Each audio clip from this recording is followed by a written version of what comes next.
वरिष्ठ वकील कपिल सिब्बल की दलीलों के आगे मोदी के वकील तुषार मेहता ने मानी गलती, सीजीआई गवाही ने तुरंत एक्शन लिया तो हड़कंप मच गया।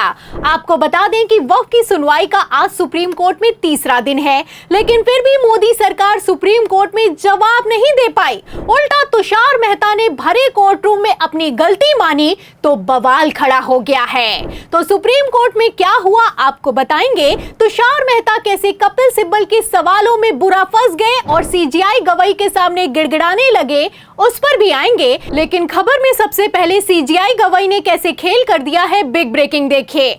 आपको बता दें कि सीजीआई गवाही ने वक्फ की सुनवाई के दौरान सुप्रीम कोर्ट में एक बयान दिया है और इस बयान ने सोशल मीडिया पर तहलका मचा दिया है। राजनीतिक विश्लेषकों से लेकर वरिष्ठ वकीलों का साफ कहना है कि वक्फ कानून सुप्रीम कोर्ट में बुरी तरीके से फंस चुका है। और ऐसा क्यों कहना है? क्योंकि सीजीआई गवाही ने इशारा किया है कि वक्फ कानून कैंसिल हो सकता है। तो फिलहाल सीजीआई गवाही ने क्या बयान दिया है, छोटा सा बयान है। बयान का मेन पॉइंट मैं आपको पढ़कर सुना भी देती हूं। खबर आप देखिए एबीपी की, देखिए इसमें लिखा हुआ है कि संसद से पारित होने के बाद कानूनों की संवैधानिकता की धारणा होती है और कोई कानून संवैधानिक नहीं है तो जब तक इस संबंध में कोई ठोस और पुख्ता मामला सामने नहीं आ जाता, अदालतें इसमें किसी प्रकार का हस्तक्षेप नहीं कर सकती हैं। तो आप देख सकते हैं, जहां एक तरफ सुप्रीम कोर्ट में 1332 पन्नों का हलफनामा दाखिल करते हुए मोदी सरकार ने दावा किया है कि संसद से पारित कानून को सुप्रीम कोर्ट कैंसिल नहीं कर सकता है, वहीं दूसरी तरफ सीजीआई गवाही ने भरे कोर्ट रूम में इशारा कर दिया है कि कैंसिल भी कर सकता है, अंतरिम रोक भी लगा सकता है, सरकार से सवाल भी कर सकता है, बस पुख्ता सबूत होने चाहिए। अब यहां पर सवाल यह खड़ा होता है कि क्या वरिष्ठ वकील कपिल सिब्बल ने वो पुख्ता सबूत पेश कर दिए हैं? क्योंकि यहां पर मैं आपको बता दूं कि 20 मई से आज यानी कि 22 मई तक लगातार सुप्रीम कोर्ट में वक्फ के मसले पर सुनवाई हो रही है। 20 मई को वरिष्ठ वकील कपिल सिब्बल ने सबसे पहले कमान संभाली और लगातार सवालों पर सवाल किए। सवाल करते हुए उन्होंने साफ कह दिया कि वक्फ में जो प्रॉपर्टी है वो अल्लाह को किया गया दान है और इस दान को ट्रांसफर नहीं किया जा सकता है। कपिल सिब्बल ने कहा कि सैकड़ों साल पुराने कागजात हैं, ये कागज आखिर कहां से आएंगे?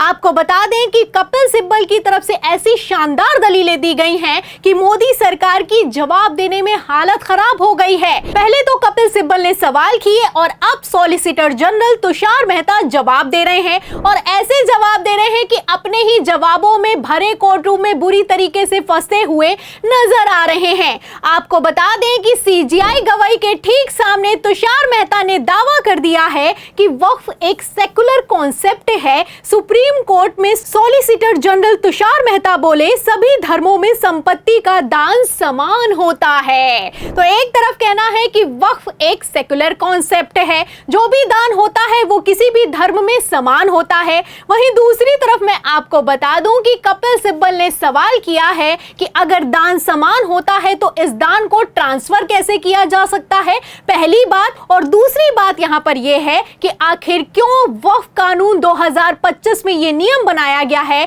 कि वक्फ में अगर कोई भी प्रॉपर्टी को दान किया जाएगा तो इसके लिए 5 साल का प्रैक्टिसिंग मुस्लिम होना बेहद जरूरी है।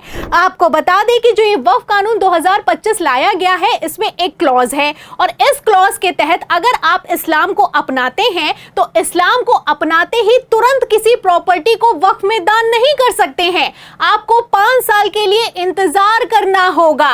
आपको बता दें, इसी मुद्दे को लेकर जब जेपीसी में चर्चा हुई तो जेपीसी ने भी कह दिया कि तुरंत इस्लाम अपनाया और तुरंत दान कर दिया, यह बिल्कुल भी नहीं चलेगा। पहले तो प्रैक्टिस कीजिए, इसके जो नियम कायदे कानून है उसे समझिए और वक्फ पर आंख मूंद कर भरोसा मत कीजिए। तो एक तरफ जहां 5 साल की हिदायत दी जा रही है, वहीं दूसरी तरफ तुषार मेहता ने सुप्रीम कोर्ट में खड़े होकर कह दिया है कि वक्फ तो एक सेकुलर कॉन्सेप्ट है। अब अगर ये धर्मनिरपेक्ष धर्मनिरपेक्ष कॉन्सेप्ट है तो आखिर क्यों 5 साल का इंतजार करना है, सवाल खड़ा होता है। आपको बता दें कि किसी भी धर्म में कौन क्या दान कर रहा है और वो किस धर्म का है ये कहीं पर नहीं देखा जाता है, लेकिन वक्फ में एक कानून बनाया गया है कि 5 साल का प्रैक्टिसिंग इस्लामिक होना जरूरी है। फिलहाल मैं आपको बता दूं कि जहां एक तरफ तुषार मेहता ने जवाब दिया है, वहीं दूसरी तरफ अपने ही जवाबों में मोदी सरकार सुप्रीम कोर्ट में बुरी तरीके से फंस गई है। एक तरफ मोदी सरकार कोर्ट में खड़े होकर कहती है कि वक्फ इस्लाम का जरूरी हिस्सा नहीं, सिर्फ दान है, वहीं दूसरी तरफ 5 साल की इस्लाम की प्रैक्टिस करवाई जा रही है। अब ये क्या चल रहा है और किस तरीके से ये खेल सुप्रीम कोर्ट में एक्सपोज हो चुका है, आप तुषार मेहता के बयानों से अंदाजा लगा सकते हैं। फिलहाल मैं यहां पर आपको बता दूं कि कपिल सिब्बल ने जबरदस्त दलीलें दी हैं और तुषार मेहता की धज्जियां उड़ाकर रख दी हैं।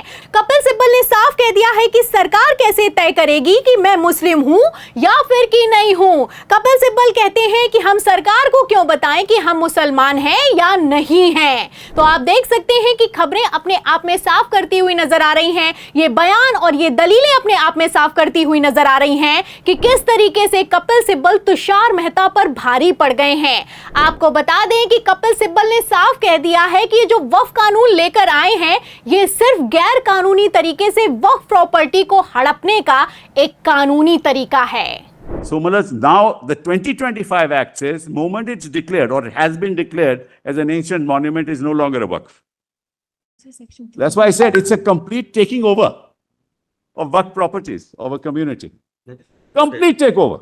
तो सुना आपने कि किस तरीके से वरिष्ठ वकील कपिल सिब्बल ने भरे कोर्ट रूम में शानदार दलीलें दी हैं और सीजीआई गवाही को साफ कह दिया है कि जो वक्फ कानून है ये गैर कानूनी है और एक तरीके की बेईमानी है वक्फ संपत्ति को हड़पने की। आप देख सकते हैं एक तरफ कपिल सिब्बल बोल रहे हैं, दूसरी तरफ तुषार मेहता जवाब दे रहे हैं और जो जवाब दे रहे हैं उन जवाबों में ही बुरी तरीके से फंसते हुए नजर आ रहे हैं। मोदी सरकार का पूरा खेल सुप्रीम कोर्ट में एक्सपोज हो चुका है। सीजीआई गवाही ने तो पहले कह दिया था कि अगर पुख्ता सबूत होंगे तो हम एक्शन ले सकते हैं। अब ऐसे में सवाल ये खड़ा होता है कि क्या पुख्ता सबूत निकलकर सामने आ गए हैं, क्योंकि कलेक्टर को लेकर भी आप जानते हैं कि किस तरीके से कपिल सिब्बल ने जबरदस्त दलीलें दी हैं। कलेक्टर को लेकर कपिल सिब्बल ने साफ कह दिया है कि एक सरकारी अधिकारी कैसे तय कर सकता है कि कोई प्रॉपर्टी सरकारी होगी या फिर कि नहीं होगी। अब इसी को लेकर तुषार मेहता ने कहा कि अगर इस क्लॉज से दिक्कत है तो कलेक्टर वाले क्लॉज को हटाया जा सकता है। एक तरफ तुषार मेहता जहां गलती मान रहे हैं, गिड़गिड़ा रहे हैं, वहीं दूसरी तरफ सीजीआई गवाही का कहना है कि एंटायर सेक्शन को ही हटा दिया जाए। तो तुषार मेहता फंस गए हैं, तुषार मेहता गिड़गिड़ा रहे हैं, तुषार मेहता जवाब नहीं दे पा रहे हैं। एक तरफ कपिल सिब्बल ने कमान संभाली है, दूसरी तरफ सीजीआई गवाही एंटायर सेक्शन को ही डिलीट करने की बात करते हुए नजर आ रहे हैं। अब ऐसे हालातों में जब एंटायर सेक्शन डिलीट होगा तो क्या वक्फ कानून भी कैंसिल होगा? इस सवाल के जवाब में इस पूरी रिपोर्ट पर, इन दलीलों पर, तुषार मेहता की हालत पर और कपिल सिब्बल के एक्शन पर आप क्या सोचते हैं? सुप्रीम कोर्ट में वक्फ कानून का क्या होने वाला है? जो भी आप सोचते हैं हमें कमेंट बॉक्स में जरूर लिखें। वीडियो को ज्यादा से ज्यादा शेयर करें, हमारे चैनल को लाइक करें, सब्सक्राइब करें, ज्वाइन करें। फिर मिलती हूँ अगली खबर के साथ, तब तक के लिए धन्यवाद।